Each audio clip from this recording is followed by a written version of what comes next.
దశాబ్ది ఉత్సవాలు అనేవి రాష్ట్ర ప్రభుత్వం అయితే ఘనంగా నిర్వహిస్తుంది. అయితే ఈరోజు అమరవీరుల స్తూపం అయితే ఈరోజు అయితే దశాబ్ది ఉత్సవాల్లో భాగంగా ఈరోజు చివరి రోజు. అయితే ఈరోజు చూసుకున్నట్లయితే ఒక గడిచిన 9 ఏళ్ల పాలనలో కూడా ఎటువంటి ఇచ్చిన హామీలు కూడా విస్మరించారు కేసీఆర్. అలాగే ప్రభుత్వ వైఫల్యాలు కూడా ఎండగడుతూ కూడా దశాబ్ది దగా కార్యక్రమం అయితే ఈరోజు కాంగ్రెస్ పార్టీ అయితే చేపట్టింది. అయితే దీనికి ప్రతి అడుగున కూడా పోలీసులు అయితే అడ్డుకున్నారు, హౌస్ అరెస్టులు చేశారు. ఏంటంటే మనం అసలు అడిగి తెలుసుకునే ప్రయత్నం చేద్దాం. ప్రస్తుతం అంతా మాట్లాడడానికి ఎమ్మెల్యే సీతక్క ఉన్నారు, వారితో మాట్లాడే ప్రయత్నం చేద్దాం. మేడం చెప్పండి మేడం, ఇప్పటికీ ప్రభుత్వం వైఫల్యాలు అడుగడుగు కూడా ప్రశ్నిస్తుంటే కూడా కాంగ్రెస్ పార్టీ ప్రతిసారి కూడా కేసీఆర్ ఏదో ఒకటి చెప్తే ఈ విధంగా హౌస్ అరెస్టులు చేయడం కానీ నిర్బంధించడం చేస్తున్నారు. ఈరోజు దశాబ్ది దగా కార్యక్రమం చేపడుతుంటే కూడా హౌస్ అరెస్టులు ముందుగానే చేశారు. అసలు ఏ విధంగా చూడవచ్చు కేసీఆర్ యొక్క ప్రభుత్వం కేసీఆర్ ప్రభుత్వము నియంతృత్వ ప్రభుత్వము, నియంతల పాలనకు అంటే కంపారిజన్ చేస్తే ఖచ్చితంగా నిజాంకు కేసీఆర్కి ఏం తేడా లేదనేది స్పష్టమవుతుంది. వాస్తవాలు బయటకు వస్తాయని చెప్పి ప్రతిసారి ప్రతిపక్షాల గొంతు నొక్కడం కోసం హౌస్ అరెస్ట్ అనేటువంటి పదం కానీ దానికి సార్థకత వచ్చిందంటే కేసీఆర్ గారి పాలనలోనే వచ్చింది.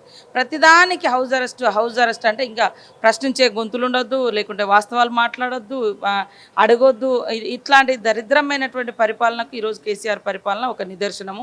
ఈరోజు దశాబ్ది ఉత్సవాలు అంటే దశాబ్ది ఉత్సవాలు ఏం చేశారని దశాబ్ది ఉత్సవాలు ఇవాళ దశాబ్ది ఉత్సవాలని ఇవాళ అమరవీరులను స్తూపం ఆవిష్కరణ పెట్టారు, అమరవీరుల దినోత్సవాన్ని పెట్టారు. నిజంగా తెలంగాణ వచ్చింది అమరవీరుల త్యాగాల పునాదుల మీద. మీరు 10 సంవత్సరాల నుంచి పరిపాలిస్తున్నారు. కనీసం మొదటి రోజు వాళ్ళకి నివాళులర్పించే కార్యక్రమం పెట్టాలి. లాస్ట్ రోజు పెట్టుకున్నావు, కట్టిన స్తూపం మీద అమరవీరుల పేర్లు లేవు. కాంట్రాక్టర్లు కూడా ఎక్కడోళ్ళకో తీసుకొచ్చి ఇచ్చారు. అంటే కట్టడానికి కూడా తెలంగాణ వాళ్ళ అర్హత లేకుండా అయిపోయినటువంటి పరిస్థితి. కాబట్టి దశాబ్ది ఉత్సవాల పేరుతోటి ప్రజల్ని మరొక్కసారి మోసం చేయడం కోసం, భ్రమింపజేయడం కోసము అలాంటి ఉత్సవాలు. ఈ ఉత్సవాలలో పెద్ద ఎత్తున ఓన్లీ ఉద్యోగులు తప్ప ప్రజలు ఎవరు పెద్ద ఎత్తున పాల్గొనలేదు. ప్రధానంగా ఇక్కడ అమరవీరులు 1500 మంది ఉంటే ఇక్కడ 400 మంది పైగా ఉన్నారు అని చెప్పేసి బీఆర్ఎస్ పార్టీ అంటున్నారు. కానీ 1500 మంది ఉన్నారని కాంగ్రెస్ పార్టీ అంటుంది. సో ఏ విధంగా చూడవచ్చు అసలు? మేము కాంగ్రెస్ పార్టీ అనడం కాదు, కేసీఆర్ గారే ఉద్యమ కాలంలో ఎన్ని వందల మంది అన్నారో ఒక్కసారి రికార్డు తీయండి. అని మరి చనిపోయిన వాళ్ళు లేచి వచ్చిరా, లేకుంటే అప్పుడు అబద్ధాలు చెప్పిరా? అప్పుడు కాంగ్రెస్ పరిపాలన ఉంది కాబట్టి మీరు 1200 1500 అని అబద్ధం చెప్పిరా? లేకుంటే ఇప్పుడు మీ పరిపాలన ఉంది కాబట్టి అసలు చనిపోలేదని, లేకుంటే వాళ్ళకి న్యాయం చేయవలసి వస్తుంది, వాళ్ళ డిమాండ్లు వాళ్ళ కళలు నెరవేర్చాల్సి వస్తుందని వాళ్ళ సంఖ్యను తగ్గి చూపిస్తున్నారా? కాబట్టి అంటే అధికారంలో ఉన్నప్పుడు ఒక రకంగా, అధికారం లేనప్పుడు ఒక రకంగా, కనీసం అమరవీరుల త్యాగాలను కూడా ఆ రకమైనటువంటి కించపరిచేటువంటి పరిపాలన ఇంకెప్పుడు చూడలేదు, మనం ఎప్పుడు చూడబోము కూడా. కాబట్టి అమరవీరుల యొక్క సంఖ్యను కూడా లెక్క పెట్టలేనంత నిర్లక్ష్యంగా మీరు ఉన్నారా అంటే ఇంకా ఈ జనాల్ని ఏం ఉద్ధరించిరా నేను అడుగుతా ఉన్నా. మేడం, గత కొంతకాలంగా ఎమ్మెల్యే సీతక్క గారు నిశ్శబ్దంగా ఉన్నారు. ఏ విధంగా చూడవచ్చు? అంటే అంతర్గత విభేదాలు ఏమన్నా ఏ విధంగా చూడవచ్చు? ఏం విభేదాలు లేవు, నిశ్శబ్దం కాదు. నియోజకవర్గంలో ఉద్యమిస్తున్నాం, విప్లవిస్తున్నాం. అంటే దాదాపు 1.5 మంత్ నుంచి నియోజకవర్గానికి పరిమితం అయిపోయినాం. ముఖ్యంగా ఎందుకంటే బాగా మ్యారేజెస్ వచ్చినాయి. గతంలో నేను భారత్ జోడో యాత్ర అటు ఇటు అని కొద్దిగా నెలలో ఒక 15 days అట్లా, ఒక వారానికి ఒక 4 రోజులు 3 రోజులు రాహుల్ గాంధీ యాత్ర, మా సోదరుడు రేవంత్ రెడ్డి గారి యాత్ర ఇట్లా ఉండేది.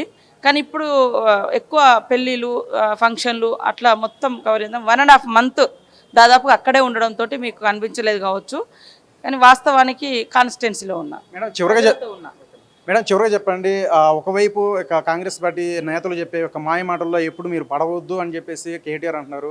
ఇప్పటికీ ప్రతి రంగంలో కూడా అభివృద్ధి సాధించాం, దేశానికి దిక్సూచిలా ఉంది తెలంగాణ రాష్ట్రం మా యొక్క కేసీఆర్ పాలనలో అని కేటీఆర్ అంటున్నారు.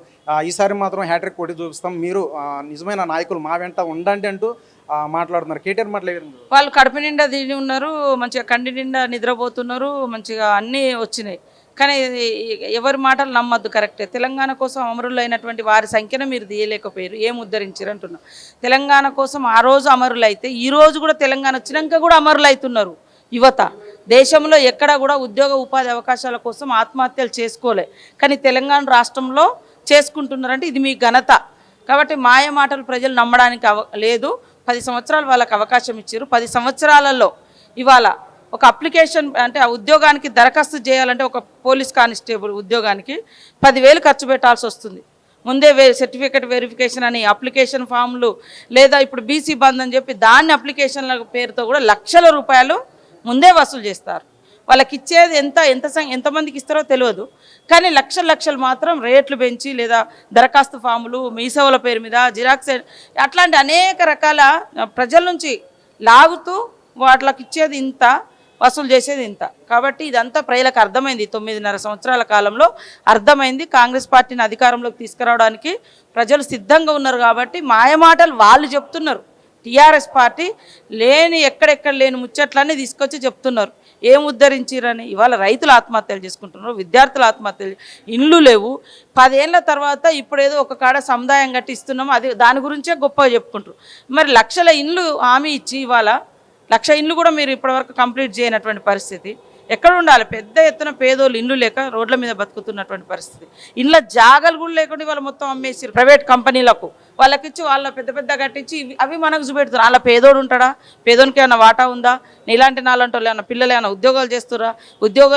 ప్రైవేట్ కంపెనీలలో ఉద్యోగులకు ఏమైనా స్థానిక ఉద్యోగులకు ఏమైనా అదనపు పర్సంటేజ్ ప్రకారం ఉద్యోగాలు ఇస్తున్నా? ఏముంది?